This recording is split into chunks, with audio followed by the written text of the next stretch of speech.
morning. Konnichiwa, ni hao, guten morgen.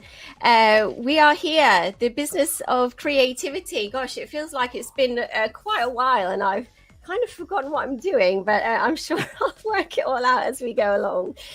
We are live, I believe. Let me check. Yes, we are live on YouTube and also LinkedIn Live. So hi for anybody that's joining us. If you're new to the business of creativity, this is a friendly and welcoming space for content marketers and creative professionals to share their thoughts, share knowledge, share ideas, get together, and also have a bit of fun. You can check out all episodes on my YouTube channel. If you search Lucy Kikuchi or the business of creativity, fingers crossed, you should find me there. If you're joining us right now, please say hello. Hi, Manabe-san. Manabe-san has joined us in the comments already. It's always nice to see Manabe-san. Let's pop him up there on the screen. Nice to see you again, Manabe-san. He's joining us from Japan. So let me think, what did I want to say before we get started? Today's episode, yes, the time zones, it's kind of, it's very early here in the UK. It's 7 a.m. I've only just kind of woken up. It's 11 p.m. Just got 11 p.m. where Erica is joining us from in LA. And Anthony is in Tokyo, where I believe it's 3 p.m. in the afternoon. So it's a very weird time for all of us. But somehow, I just wanted to get these countries together on one live stream. So we'll see how that goes. Today's episode, I think it's episode 16, although I'm not really quite sure what I've done to get to episode 16. But this episode is about international marketing in the context of language, really, and international markets, and sort of, getting content out there in the language of your target market. So we've got a couple of reports. I've put them in the chat section. So if you scroll down, you should be able to find those. But we'll have a look at some of that as we're talking. So I think we're about ready to get going. Let's see if Erica and Anthony are still there. Here we go. Oh, there we go. Hi, guys. They're there. They didn't go and go to bed. Oh, thank you. Let's just turn this music off. Okay, so how are you both doing? Great. Yeah. Good. That's good. Yeah, thanks for joining me today. Obviously, we haven't got Tucker with us. Tucker hasn't been able to make it. Tucker, if you're watching this, you are with us in spirit. And we shall no doubt catch up with you soon. So thanks a lot, Tucker, for, I don't know, not turning up. Okay, so let me just let's switch off Manabe-san so we don't leave him. We should mention that it's 2 a.m. where he is. Yes. I don't know whose crazy idea that was to try and set that up. So yes, we're here today. We're talking about the title was, I believe the title is International Marketing is the English Approach Dead? So it's quite a dramatic title. So yeah, the basis of this was some research that has been done in the past to that's kind of basically suggests that consumers want to make purchase decisions in their own language. So I'm going to try and I'm going to share my screen now. Let's fingers crossed that this works out. Here we go. Here we go. It's all going to look a bit weird for a moment. Okay. So you should see, hopefully, fingers crossed, a yellow screen here called Project Underwear. Does that display correctly? Looks good. Okay. Okay, cool. That's a relief. Yeah. So just as a starting point, I need another coffee. Just as a starting point. So there's been some research out there done in the past couple of years that suggests that consumers want to make purchase decisions in their own language. And Nimdzi came out with this report that's really, it's super interesting. And if you look at the comment in the green section there, it says Nimdzi's data show that 9 out of 10 global users will ignore your product if it's not in their native language, which is a super interesting statistic. And this is by Nimdzi Insights. This is where Tucker is from. So that's a pretty scary statistic, probably for quite a lot of businesses. So this is kind of perhaps more of a B2C perspective. It does say consumers are making their buying decisions during their almost most private moments with their mobile phone in hand, wearing nothing but their underwear. And what does a person cling to even more closely than his or her undergarments? Why? Their language, of course. But if we just click over here, another company has similar findings, and they also do this from also a B2B perspective. So we see some stats here. 65% of people prefer content in their language. And down here, we see 40% will not buy in other languages. So some interesting statistics there. Let me just pull out from this for a second. And there was just, I might just quote this second report. There was just an interesting quote I pulled out. Let me see if I can find it. So the CSA research report I just showed you with those statistics showing, it said many firms continue to skimp on the investment required to offer their customers a full language experience that conveys their brand reputation and trustworthiness at a level that makes them stand out among their competitors, especially among local and regional ones. So it's an interesting starting point, I think, for our conversation today. And I just kind of wanted to jump in first and ask Anthony, because Anthony, you work with Japanese companies who want to get into the US market. And I think kind of it's interesting that you're the sort of reverse in some ways. So, you know, if we think about this from a Japanese company's perspective, they don't have this luxury to think, should we just go into America? Should we do it in Japanese? It should be fine, you know. They don't, because it is a luxury, isn't it? I think maybe it's easy to forget the can I say privilege of being a native English speaker, and sort of the access that gives you to things, for example, the wealth of information out there online. So Anthony, I don't know if you've got any sort of starting points there.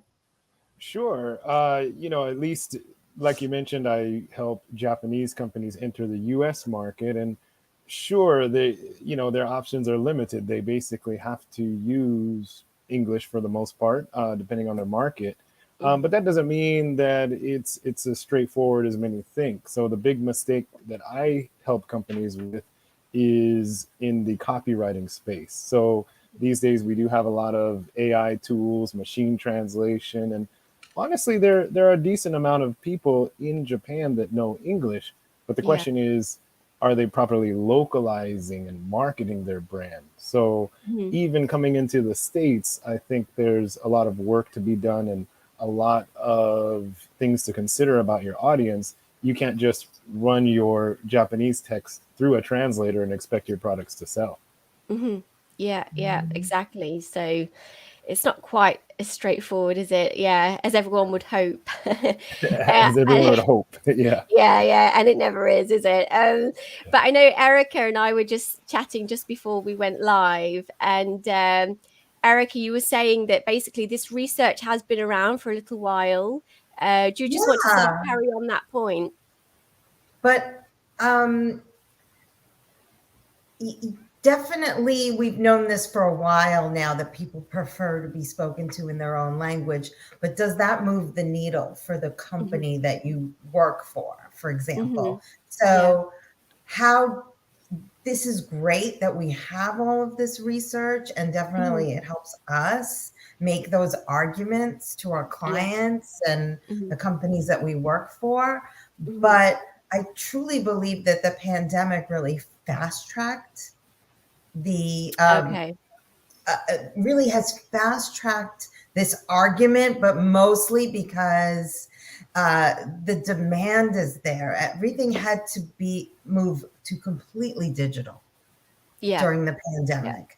And so this is, but you know, what you had talked about originally for us getting together was about, you know, is English content dead?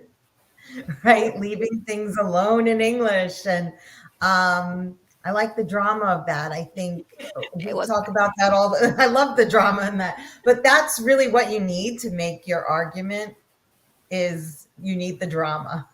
You need to say, look, right? I mean, I'm sure, you know, when you speak to your clients, it's, you have to do this. You have to do this or you won't make any money or you'll lose money or you'll lose opportunities. And there's so much opportunities to be had if you speak to people in their own language, but also understand what's important to them, right? So that's why we're seeing an increase in transcreation and transadaptation and any other new words that people are going to come up with. Yeah, because I mean, people talk a lot, don't they, about the customer experience and sort of making that in personalization, you know, making that as personal as you can. And so I guess that's what sort of doing it in the target language brings, doesn't it? It's that level of personalization and making people feel that you're sort of really speaking to them and making that customer experience as kind of seamless as possible. But you know, it's very hard to do, and of course there are different stages, aren't there? I mean, you can have sort of a very basic, you know, page on your website, right up to, you know, how you're going to sort of support, you know, chat on your website and things like this. So it's it's different sort of levels of localization, I guess.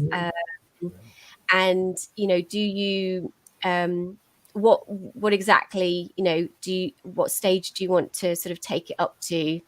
And it can sort of get very complex. But I kind of feel like a little while ago, and I don't know, maybe Eric will help me out here, but it kind of felt like a little while back, companies like sort of Airbnb were suddenly really ramping up the number of languages that were available on their site. And also kind of companies like Netflix, they were sort of jumping from a few languages to sort of 20 languages and probably a lot more now.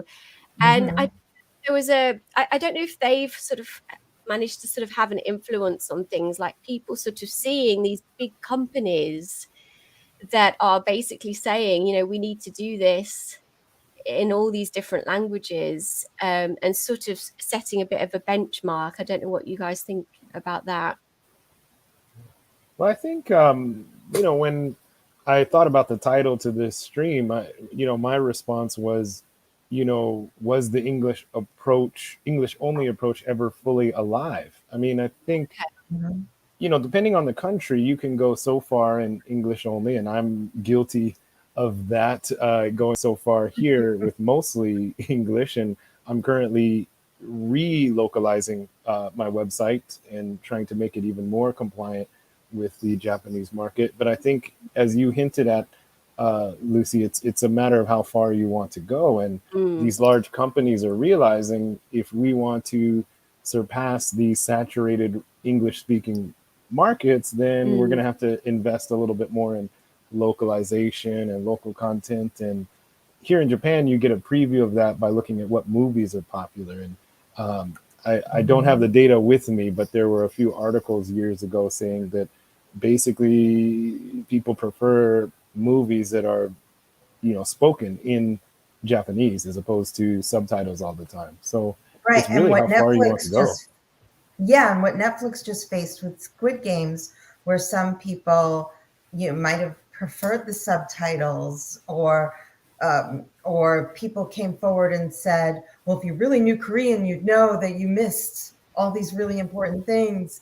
Mhm. So there's just so many layers Mhm. that I think we have, but the problem that I think that happens with localization, though, and I don't know, Anthony, if you're seeing this too, is that different teams may also handle that, whether it's considered original content Mhm. or localized content. There's like Mhm. this line between Mhm. the two. Mhm. Okay. Absolutely. Absolutely. And Yeah. the line between, how far do we localize something before we lose the original meaning? So Oh absolutely, yeah. it's complex. Yeah, but like on a daily basis, Anthony, because you said, you're sort of looking to try and localize, your content. I mean, it's not, we know, don't we? It's not just a case of, changing the words into the target market language. It's a lot of cultural thinking as well. What fits, what sort of kind of messaging fits in one market does not necessarily fit in another. Like, so in the past, I've been involved in marketing between English and German, and there's just a slightly different tone. I think maybe English can be a bit.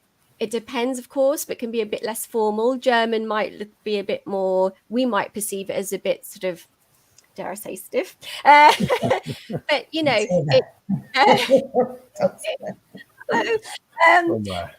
you have to sort of adapt the sort of the tone and the style a little bit. But Anthony, on a sort of a daily level, what does it look like for you? Sort of, if there are companies out there thinking, yeah, like maybe we need to sort of think about this. Like, what are some practical steps?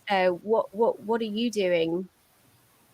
Yeah, well, the most practical steps, and I say this as someone, running a brand here and someone helping brands, we have the same first practical step, and that is investment of time in resources. So the first time I translated my website, and I didn't do it myself, I bootstrapped it, but I didn't invest in a translation firm.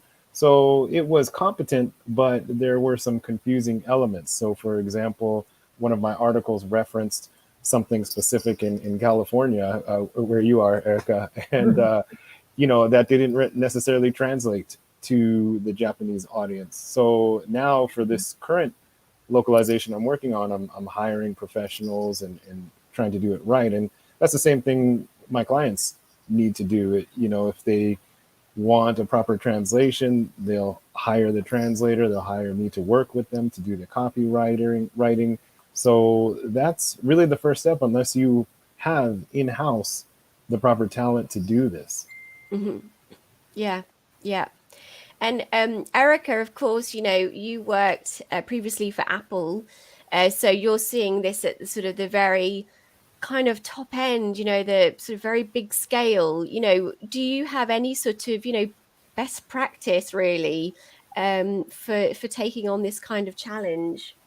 I think you have to consider the data, first of all, what kind of return you're going to get on your investment, but also keep in mind the resources that you have available to you, but Mhm. also have the right stakeholders involved, because I find that you have these teams that work, that may work in a vacuum. I'm the language team and I'm waiting for the language direction, and I'm the marketing team and I'm looking at the big picture. But Mhm. then what happens is it tends to be very reactionary, right? Mhm. You Mhm. something might break, or you insult someone, and then it's a problem. But Yeah. one of the things that I saw at Apple that was really great was that um, you know even though you had these English markets, there was still content localization that Yeah. still had to happen. And I Mhm. think bigger companies like an Apple or an Amazon or a Google, whatever the big ones, Mhm. have been facing this for years. Right. Yeah. Yeah. Probably over a decade where Yeah. they've Yeah. been Yeah. dealing with these challenges Yeah. of, well, why am I saying buy this thing because you can tip? I was just talking about that with my hairdresser is actually from Australia, and Yeah. I and we think I were remember you saying this. This is really interesting. I'm going to so, yeah, and it keep was going. just interesting, so we were just talking about just the, what's important to us is not important to someone wherever they're located.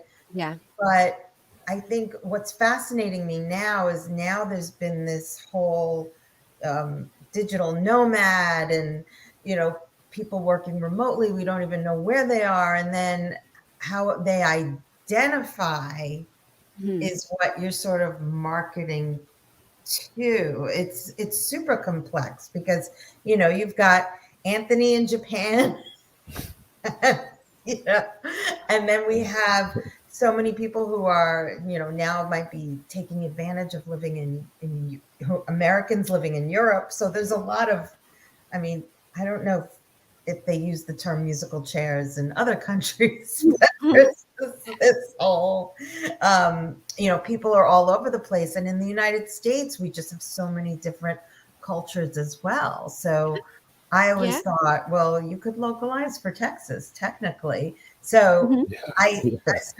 I think that I would really love to see people collaborate from different functions to think about, okay, what's best?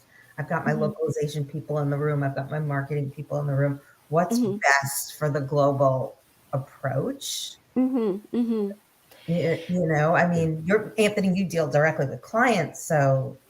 Yeah, and if I could add to your comment as well, I think you brought up a good point, and something a critical marketing decision is really who is your market, because that's going to determine, I guess, how much English you could get away with, or whatever language you're using. So for here in Japan, the people that I target, they're in products in English, which means usually they have English speakers on board. I want to grow and expand, so I'm getting into more Japanese marketing. But imagine if you're a Japanese company and you want to market to the Japanese community in the US, then you're Right. probably not going to change your language so much. So you brought up a good point. There's all these micro markets, and if that's what you're going for, that's what you have to pay attention to. Yeah, I wrote, I used a story in a blog that I wrote about, let's say you opened up a store in Flushing, Queens, which is a huge Asian community, with from multiple countries, and it had, like, I don't know what the statistics were, but it was just like the most languages spoken. It was like these crazy statistics. So if you were going to open up a retail store or a bank, if I would get money from an ATM machine in Flushing, Queens, it would have a ton of language choices. It's just the level of localization that I think we have to think about. And now that everyone's had to up their digital content game, those complexities of content have opened more variables is what I think, right? Because now think about it, accessibility, right?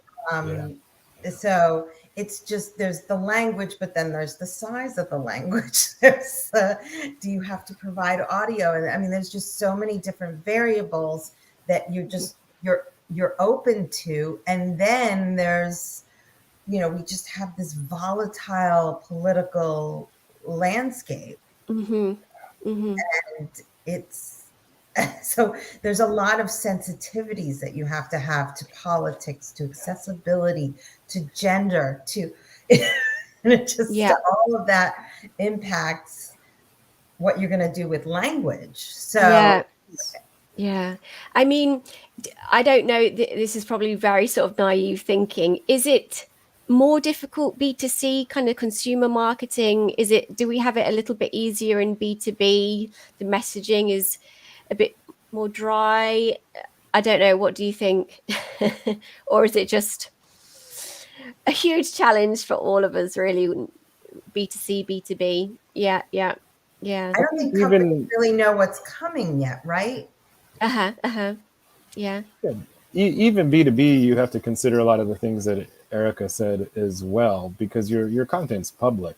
You know, you have employees, you have end users, you have so many stakeholders. So, you know, the B2C could be a little bit more complicated, but I think these considerations come into play for both audiences. Yeah, yeah. It was interesting because as part of the research that I was showing you, one of the stats did say that um, some English is better than no English. Apparently the findings showed that, even sort of empty output, even that is preferable to no English at all, which always sounds a bit kind of, I don't know, for myself coming from the language industry, it's like, really? you know, um, because I think most people would sort of say, in terms of your sort of marketing content, you don't really want to go down that route. So it was surprising to sort of see that given as a kind of a credible option, when you're talking about this customer experience, this personalization, and this kind of seamless kind of journey, and then you sort of put MT output in the mix, it seems to contradict, all those things. So, for companies out there that are looking, for sort of smaller companies that want to make a start and are looking for the shortcuts, or just, some sort of foundational pieces, I'm not sure I see the benefit of that. What do you think? Well, I mean, at least from my experience, and again, it really depends on which country you're entering and who your market is. But if you're going to a country where you know at least a decent amount of people speak English and you don't have the resources yet to properly localize, but you can find a market to get a foothold, I think it's worth getting started with what you have. And then as you max out that market, and hopefully by then you have more resources to reinvest in your marketing and localization efforts, then you can ramp up and figure out what mixture of language or what language is best. Yeah. I think the only problem is if it's going to break once Hmm. you have to have a language.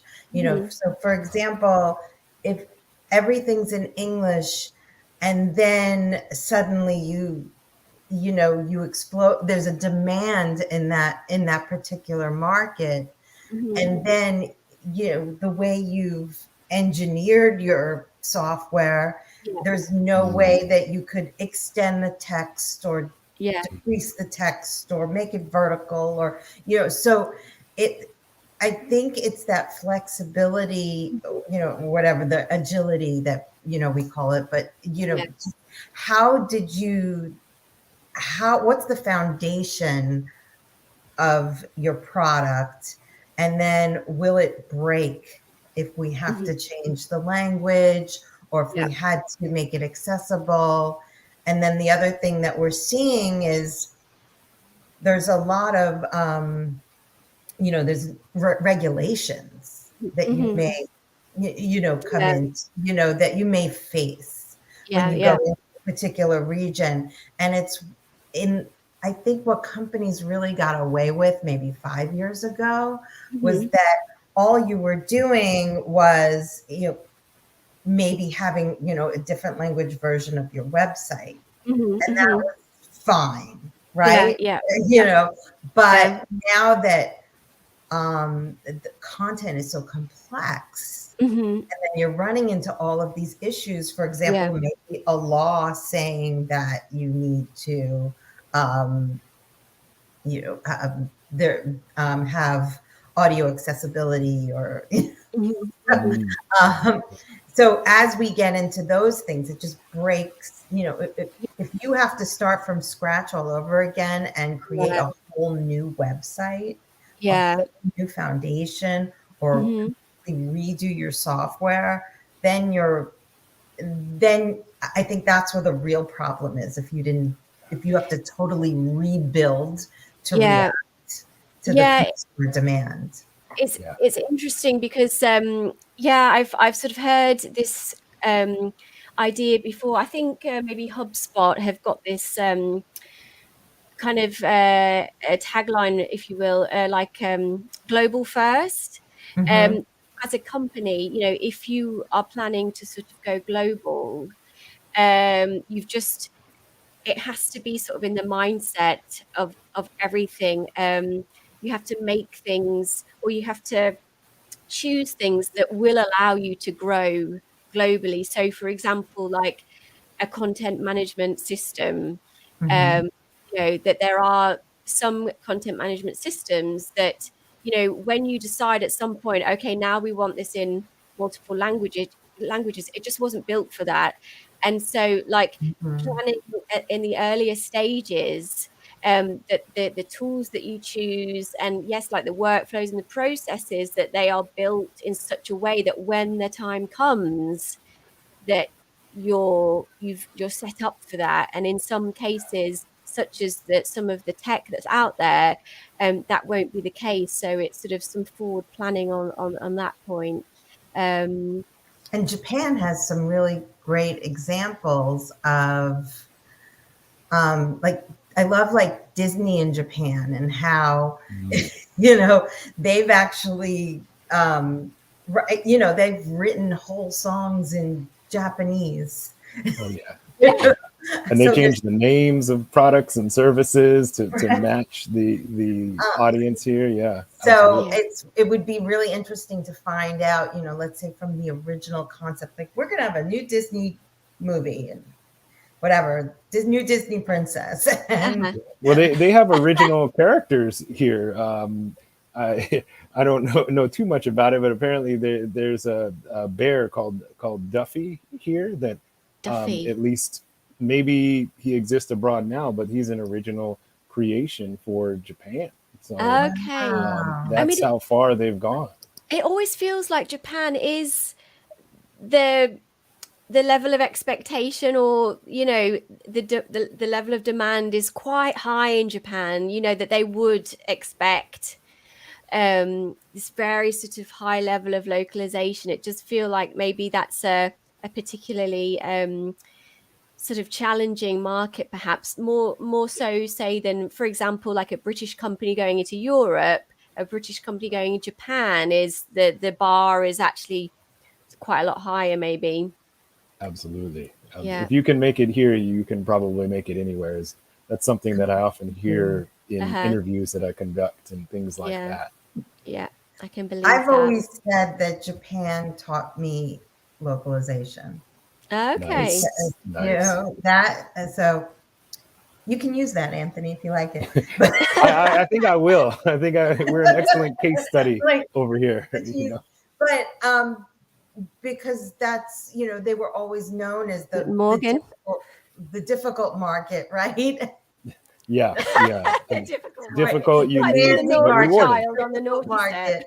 But if you take, let's say, Japan, and then you look at maybe Portugal, you're looking at the things that really moved the needle in Japan were luxury items and just so having the consumer base.